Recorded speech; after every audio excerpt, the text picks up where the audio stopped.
We have God judging in the past, and Peter, the apostle, is giving us three examples of this. Three examples of how God had already performed judgment. Look at verse 4, please. For if God did not spare angels when they sinned. With the little word for there, we are introduced to the conditional sentence. Peter, does not even have time to breathe here. He goes all the way to verse 9 and 10 before answering that rhetorical question. He says all those things. It is a continuous sentence, continuous conditional sentence. He says if God judged in the past, he will judge in the future. Just look at the past. So he gives the first example as fallen angels. Fallen angels. If God judged angels, why do humans think they will escape? If God judged angels, why do humans think they will escape? Ezekiel 33:11 tells us, declares the Lord God, I have no pleasure in the death of the wicked. God has no pleasure in the death of the wicked, but it must be done because his holiness requires it. So this is talking from higher to lower. Angels certainly are above us. They were created for holiness to worship. They were surrounding the throne of God. Their purpose was to give glory to God by worshiping him day and night. But Lucifer, the highest created angel, he rebelled and led thousands of angels, and they fell. We call them fallen angels, demons, or evil spirits. Verse 4 continues, it says, but cast them into hell. Hell is always burning all the time, inextinguishable flames. And I was thinking about this today, the worst punishment, the most terrible place of torture and suffering, we are told there that they would be spending forever and forever there. If we are in pain for one day, that's very painful. Can you imagine yourself being in pain for a week, a month, a year, 10 years, even a lifetime, but forever, for all eternity, they will be in torment and in punishment. They will be in suffering. Verse 4, and committed them to chains of gloomy darkness. Are all the demons in hell, all the demons that fell? The Bible talks about a third of the created angels having to fall as a result of Lucifer's rebellion. Are all those demons in hell right now? The answer to that is no, because they are all over running around loose. Gloomy darkness, referring to ancient times of storage in the ground to store grain. So we are talking about these going to these gloomy darkness. So these fallen angels were sent to the deepest, severest place of punishment, and that is really, really terrible to even think about.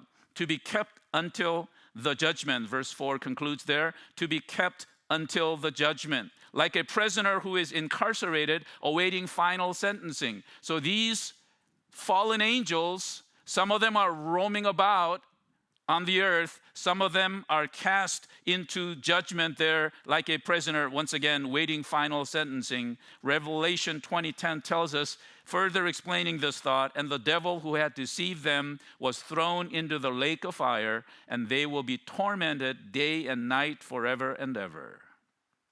The rest of the loose demons do not want to go to that place. So now we have these permanent demons who are permanently locked up, and then there are those which are loosed all around the earth. They do not want to go to that place. You recall in Matthew chapter 8, there were two men who were demon-possessed, and they were coming out of the tombs, and when they saw Jesus, they were so exceedingly violent, in fact, that no one could pass by that road. And when they saw Jesus, they said, Son of God, have you come here to torment us before the time? Are you here to send us to the pit? They did not want to go. And the same incident recorded for us in Luke 8:31, and they begged him not to command them to depart into the abyss. So they know where they are headed, but not yet. Some are in that abyss right now. Some of them are roaming about everywhere on the earth. The wicked fallen angels are somewhat restrained out of fear. They are somewhat restrained out of fear, but in the end times, and a lot of people believe that right now we're living in the end times, that restraint is going to be released, even some in that pit. Right now, they're somewhat restrained because they're afraid to go to that pit. But in the end times, the restraint is going to be released, and that is going to be horrific.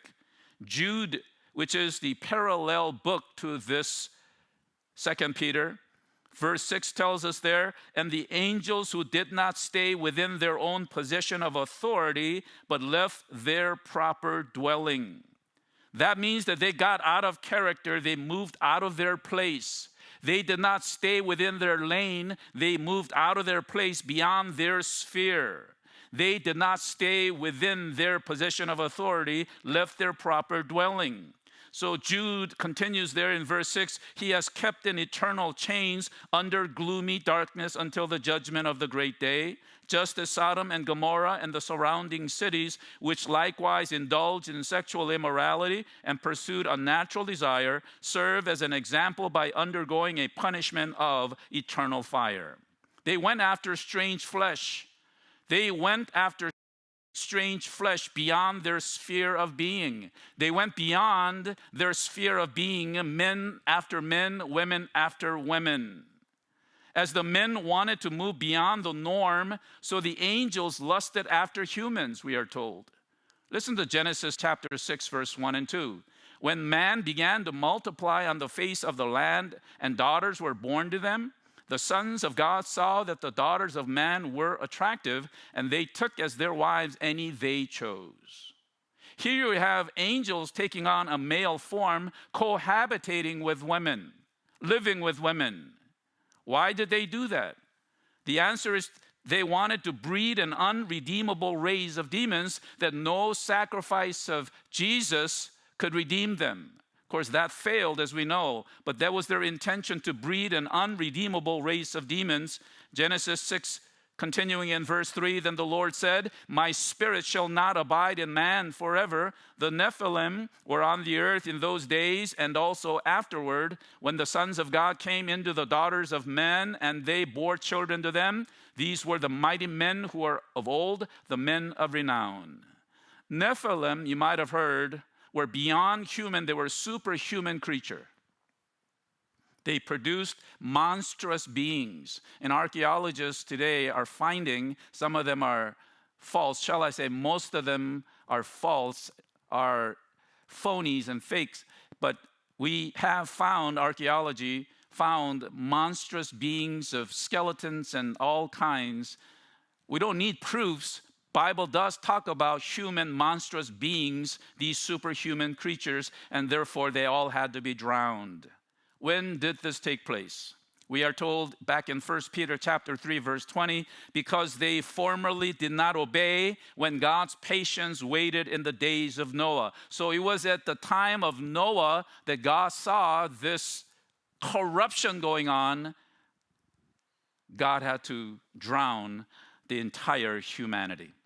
If God did not spare the greater angelic beings, then will he not judge false teachers who are lesser beings? That's example number one.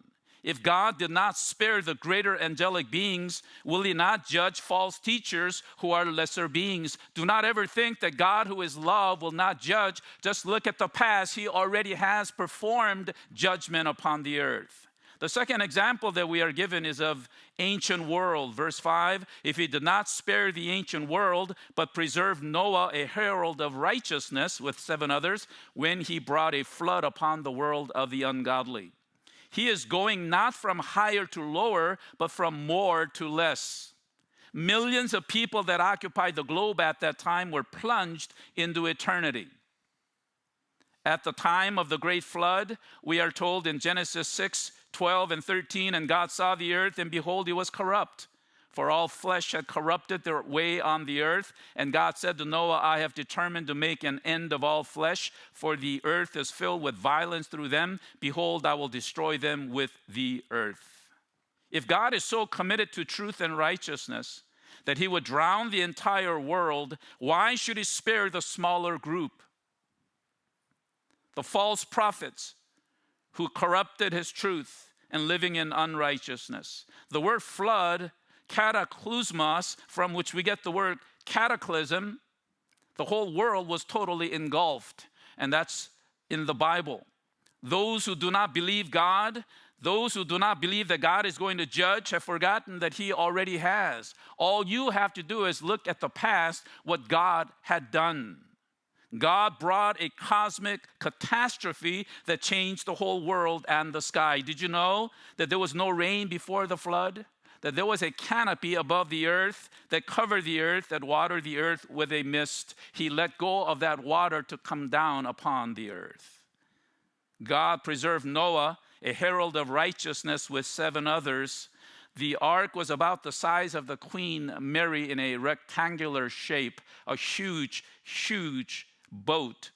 After the judgment, it was peaceful, so it will be in the future. After God comes in fury and judgment, He will bring them back to a new world. But nevertheless, there has been and will be, always will be, judgment upon the wicked. That's example number 2. Fallen angels, the ancient world. And the third example that we're given is of Sodom and Gomorrah. Verse 6, if by turning the cities of Sodom and Gomorrah to ashes, He condemned them to extinction. The word condemned has the idea of a sentence executed on the wicked. It is a sentence executed on the wicked. The judgment was like the flood, totally devastating. It killed every single human person and everything else that was living. Not by water this time, but by divine incineration. All that was left was ashes. What was once a lush valley became a complete destruction, utterly non-discernible. They say that the Dead Sea has been covering more land, and therefore they cannot locate where this place is, Sodom and Gomorrah. Archaeologists around the land of Palestine have found every other ancient city. They can uncover the rubble of almost all of them and reconstruct the culture, except Sodom and Gomorrah. There are a couple of places they think they have found it, but it is not conclusive. But they have never been able to find these cities nowhere near, because the whole place was turned into burning sulfur. When God destroyed that place, He destroyed it completely because they rejected His truth and followed liars, the false teachers. Verse 6, making them an example of what is going to happen to the ungodly. If you think that God's judgment is over, you have to think again that whenever there are ungodly, God, who is perfectly holy, He performs judgment. He has done so throughout history. He is making an example of what is going to happen to these ungodly people. The word example means a model or a pattern. He wanted to send an unmistakable message to all future generations. So we who are believers, we may think that God, who is loving, He will never do anything like this. He is going to judge, and we are facing judgment even as we speak. The ungodly are the impious, the irreverent, the unholy, referring to those who taught and believe error about God and His truth. Do not be misled. You might be a worshiper at Crosspoint, but you might be misled on campuses, and someone coming to knock on your door, they will come and tell you about doctrine and their theology that might really, really be nice. And you might think there is no difference.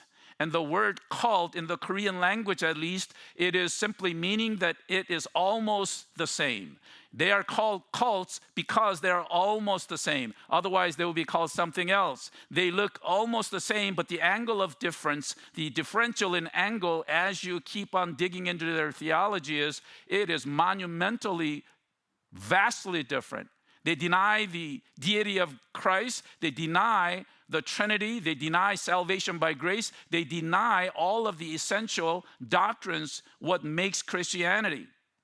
The tenets of Christianity are all denied by these cults. So they may sound similar. They may worship in a similar place. They may look similar, and they may have similar organization, but you must not be misled. You need to be warned and stay away from them and run away from them. Do not think that you are going to convert them. Most likely, they are going to be converting you. You need to be very, very careful and be trained in your own doctrine and what Christianity we teach.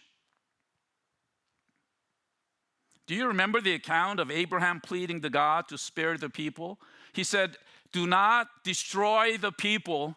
If I can find 50 people, would you spare them? God says, yes. Would you spare them if I can find 45? He went down to 40, down to 30, to 20, to 10. He could not find 10 righteous people. This was not long after the flood. There were not even 10 righteous. After all the warnings, the flood, even the prayer could not escape judgment. If those who had Abraham praying for them could not escape judgment, why should false teachers think they will escape it? And yet we have so many of these false teachers all around, creeping inside the church if they could. Genesis 19, we are told about two angels who came to Sodom in the evening to visit Abraham. Lot, Abraham's nephew, was sitting in the gate of Sodom and saw them, and he rose to meet them. He bowed down and he had his face to the ground and asked them to stay the night and leave in the morning. The angels wanted to spend the night in the square, but Lot knew that that would not be a good idea, so he convinced them to stay. So he cooked for them, and these angels ate. The book of Hebrews tells us, which is interesting, be careful how you treat people, or you might be entertaining angels without knowing. As the angels were about to rest, men of Sodom surrounded the house. And you recall that both young and old from every quarter of the city, they surrounded the house. They said, where are the men who came to you tonight? Bring them out that we may have relations with them, with those magnificent creatures. Back in Genesis 6, the angels who went after women, here the men are after the angels. Lot told them, please, my brothers, do not act wickedly this way. Then he does a foolish thing. He says, I have 2 daughters who have not had relations with man. You can do whatever you like. He said, I am responsible to God now for how I have cared for his holy visitors. I would rather have you do something to my daughters than to these holy angels. They said they were not interested in his daughters. They were totally uncontrollable. But the angels protected him. They struck these men with blindness.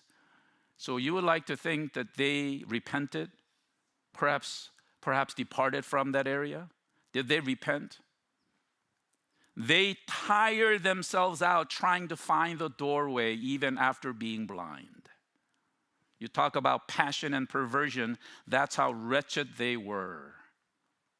The angel said to Lot, take your family out of the city because we are about to destroy this city, because of their outcry became so great that the Lord has sent us to destroy it. God said, that's it, I am going to destroy it. Take your wife and 2 daughters. But Lot hesitated, and this says a lot about our earthbound, how earthbound we can get, how possessive we get. He hesitated momentarily. God sent a fire that incinerated all of them. The whole place turned into an ash pile. About 15 references are told in the Old Testament. Our references are made to the judgment of Sodom and Gomorrah, and repeatedly in the New Testament as well, Sodom and Gomorrah are held up as an illustration to see what would happen when people, civilizations, continue to live in sin. Gross sin. Matthew 10, Jesus says that it will be more tolerable for Sodom and Gomorrah in the day of judgment than for that city. Why, if Sodom and Gomorrah was so bad, why would he say that it would be more tolerable for Sodom and Gomorrah in the day of judgment than for that city? Because they did not know what you and I know, that the Messiah has already come. They had no idea that the Messiah was coming. They were ignorant, you can say. But we who have the knowledge of the Bible, the truth that the Messiah has come, that he is about to return, and if we are engaging ourselves in these kinds of sinful acts, if we are engaging in just saying yes and turning our deaf ears and eyes Just turning away, saying, we tolerate whatever preference you have. I do not want to make any problems, create any problems. Whatever your preference, whatever your orientation, whatever you do is fine, because as long as you don't harm me, I'm okay. And that is a serious offense. You're staying away from no to that. You are just as guilty. We know that the Messiah has come. In the midst of judgment, Lot is referred to as righteous. When Abraham prayed for 10 righteous, Lot was included in one of those 10. He wanted to protect the holy angels that represented God. He was reverent and he was hospitable. He sought to obey God. While leaving the city, he did not look back. His wife did and turned into the pillar of salt. But Peter gives another reason for why Lot was righteous. Lot was greatly distressed, it says here, by the sensual conduct. His righteous soul was tormented. In fact, verses 7 and 8 talk about him being righteous 3 times. Listen, and if he rescued righteous Lot, greatly distressed by the sensual conduct of the wicked, for as that righteous man lived among them day after day, he was tormenting his righteous soul over their lawless deeds that he saw and heard. That ought to be said of every Christian, that he was oppressed by that. Are you able to sleep at night knowing all kinds of terrible, terrible things going on? Are you tormenting at all because of what is going on? Lawless deeds that you see and hear? Do you have no conscience, no guilt, nothing whatsoever when you see and hear things happening all around the world? That ought to be said of every Christian, what Lot went through. In his heart, he loved righteousness and hated sin. Literally, they wore down his soul. We talk about getting burned out. We talk about getting fatigued. We talk about totally. This is talking about his soul wearing down. He was troubled deeply and tortured with what he had to endure. He was worn out by the immoral, outrageous, standardless behavior of these men. The whole society followed lies, but Lot stood against sin in his day. He wasn't swallowed up in the sewer of immorality, and that's what's happening in this nation and in this world. So if God destroyed a whole civilization, will he not destroy again? Just look at the past. He has given us 3 examples: the fallen angels, the ancient world, and Sodom and Gomorrah. Verse 9 says, then the Lord knows how to rescue the godly from trials and to keep the unrighteous under punishment until the day of judgment. You see, the Lord knows how to judge the wicked, and he knows how to rescue the righteous. If you are a child of God, you have nothing to fear, because God takes care of his own. The day of the Lord will come like a thief in the night, and it will come sudden destruction, and they shall not escape. But God knows his own. He will rescue his own. You have nothing to fear. It is difficult, but the Lord knows how to rescue the godly from trials. The trials serve the purpose of destruction. Verse 10 tells us, and especially those who indulge in the lust of defiling passion and despise authority. They have carnal natures with carnal cravings. They want defilement. The first characteristic was their lustful, perverted sensuality. The second characteristic was they despised authority. The word despise means to look down, to think little of. And what authority means is we get the word kurios, which means Lord. So in other words, authority means lordship. They look down on the sovereignty of Christ. They name his name, but do not want his lordship. So you will have people who are seemingly preaching the gospel, but they themselves will not put themselves under the authority of God. God is a God of truth. God is going to destroy them all and those who believe their lies. So this applies to us. You need to trust in God's justice. When you face injustice or wrongdoing, remember that God is God who is a just judge, who will ultimately make all things right. And you need to celebrate God's mercy. Even in judgment, God's mercy shines through. You need to reflect on God's grace, who offers restoration after judgment. I don't know about you, but as for me and my house, we will serve the Lord. Do not come anywhere near what the devil is attempting to do. He's trying to thwart the plans of God. He's using these prophets. He's using people in the church, outside the church. Sometimes he uses some music, so-called praise music, that is satanic. We need to be careful that we do not infiltrate our minds and hearts with anything that's coming to us. We need to make sure that these lyrics are godly, scriptural, and that they are coming from holy sources. These people who write these lyrics sometimes are Satan worshipers. We need to be very, very aware of that. We need to be knowledgeable of that. Remember, Lucifer was a worship leader, so-called. He was given music as a gift. He fell because he wanted to be the same God. He was not satisfied being lesser than God. He wanted to be equal with God, and he rebelled, and he convinced 1/3 of the entire created angels. And so they are roaming about the earth right now. Some are locked up in that pit, and some are roaming about, and they are invisible, they are powerful, they are fallen, but they are angels, they are super beings. We are less than they are. That is why the Word of God in the book of Ephesians says we're not fighting against physical forces or power. We're fighting against principalities and the evil forces in that spiritual realm. We're not fighting against flesh and blood.